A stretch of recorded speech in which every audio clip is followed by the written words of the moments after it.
Thomas the tank engine had been working in the coal yards all day. The little blue engine was covered in coal dust. "We can't clean you up tonight, Thomas," said his driver. "There's a problem with the hose pipe." "Bother," said Thomas. "A bath would make me feel much better. The others are sure to say I look silly."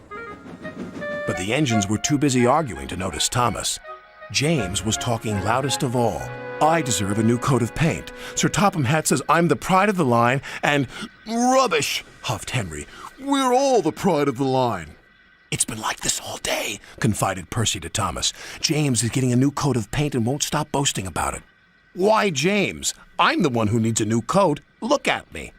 "I'd rather not," retorted James. "You're not a pleasant sight, and wouldn't understand the needs of a really important engine." Thomas was fuming. Next morning, as James was being repainted, Henry had an accident.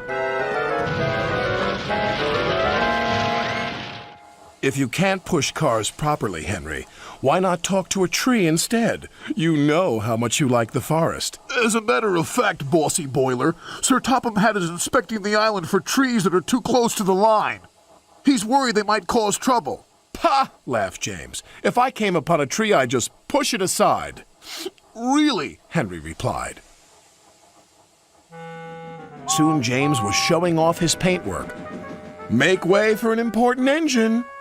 "You wouldn't feel important if one of those trees crashed on you. You'd feel hurt," reproached Percy. "Rubbish! It wouldn't dare." "You should be careful, James. Trees can be just as powerful as engines," advised Terence. "Oh, please." "Now, excuse me, Sir Topham Hatt needs me to pull the express." And he huffed away.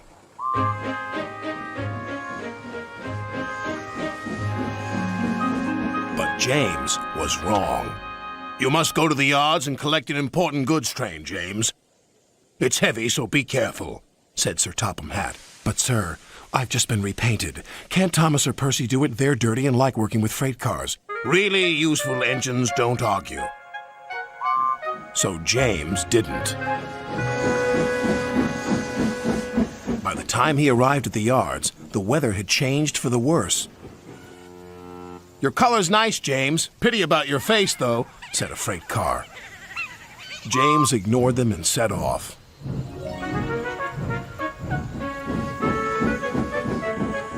Soon they came to a hill, and his driver knew they were in for a difficult time.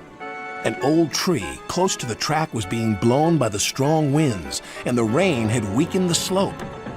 All of a sudden, the tree moved.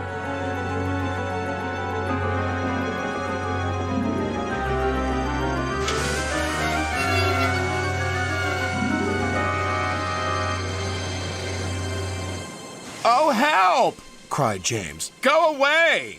But of course, the tree couldn't. James tried to reverse away from the tree, but his train was too heavy. Then he heard a whistle. "It's Thomas," called his driver. James felt embarrassed and worried that Thomas would laugh at him, but Thomas didn't. He knew this was no time for teasing. "Beep, beep." "I'm ready," whistled Thomas. "So am I," replied James. "As ready as I'll ever be." They were just in time.